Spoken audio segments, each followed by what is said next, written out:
On fait également bilan de sang.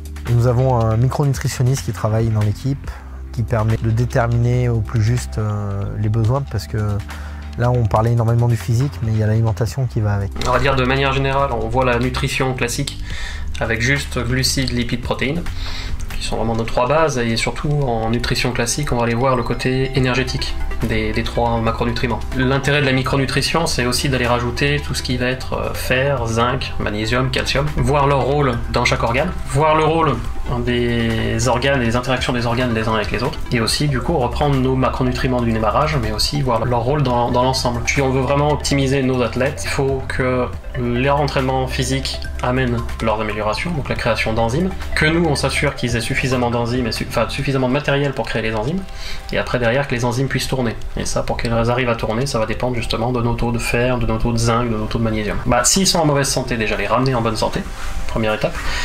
Deuxième étape, s'ils sont en bonne santé, on va les optimiser.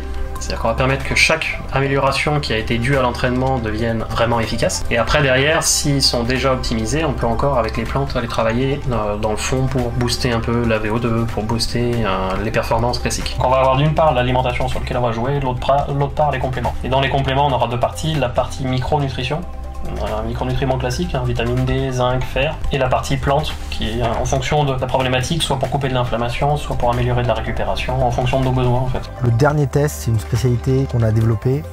On travaille également sur les neurotransmetteurs, donc on va déterminer le profil neuro de l'athlète. Alors ça, c'est plutôt moi qui m'en occupe. On a énormément de neurotransmetteurs au niveau du cerveau, mais il y a 4 grands neurotransmetteurs qui vont être les chefs d'orchestre. Chaque athlète va avoir une affinité particulière avec ses neuros. Et donc le but du bilan, c'est de déterminer ce profil, ce qui va nous permettre de déterminer plus en précision ce qu'il va avoir besoin de manger, sa psychologie, et même au niveau physique, quel type d'efforts vont être plus en adéquation avec lui. On va également arriver à savoir si la personne est carencée ou non. C'est un petit peu le carburant de la voiture. Si j'ai un niveau de carence élevé, je ne pourrai pas faire fonctionner mon moteur correctement.